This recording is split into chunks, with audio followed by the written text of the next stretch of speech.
Welcome back to my channel. Selamat datang di vlog pendidikan anak SD. Jangan lupa like, komen, dan subscribe ya. Assalamualaikum warahmatullahi wabarakatuh. Tetap semangat belajar di rumah bersama saya, Ibu Febrina Alfiani. Selamat pagi anak-anak. Jumpa lagi bersama Ibu masih dalam tema 7 subtema 1. Pemanfaatan gaya otot dalam kehidupan sehari-hari.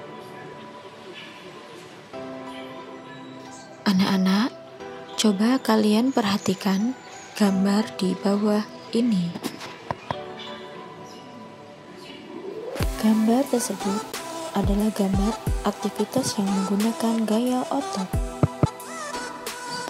Gaya otot adalah dorongan atau tarikan terhadap suatu benda yang bersumber dari otot kita. Pedati sapi. Pedati sapi bisa berjalan karena ada binatang sapi yang berjalan dan menarik beban. Menarik beban termasuk gaya yang menggunakan otot. Menggendong anak. Menggendong anak juga merupakan gaya otot, menggunakan kekuatan pundak untuk mengangkat beban.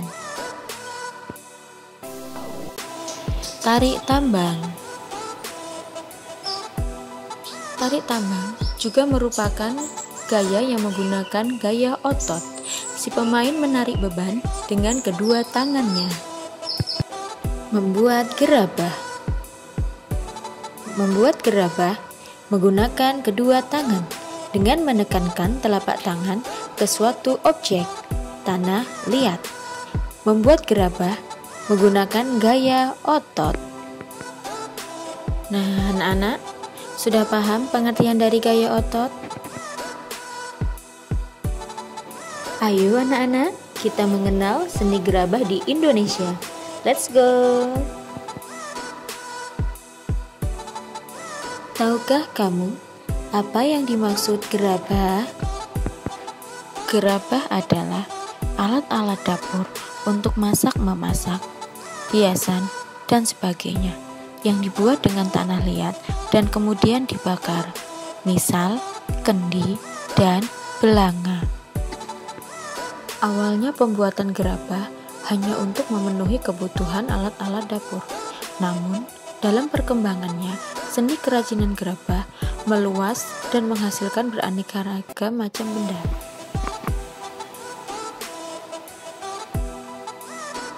Pembuatan gerabah secara tradisional tersebar di wilayah Nusantara.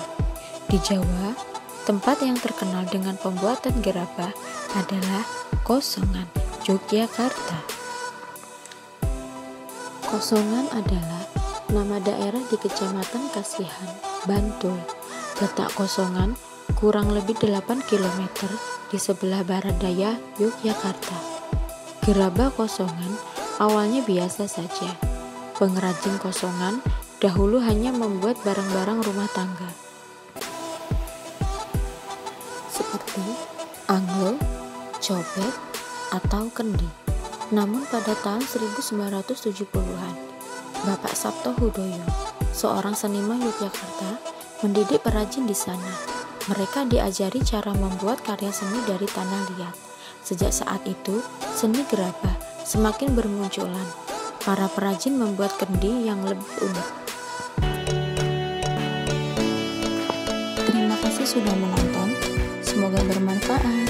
Tunggu video selanjutnya ya.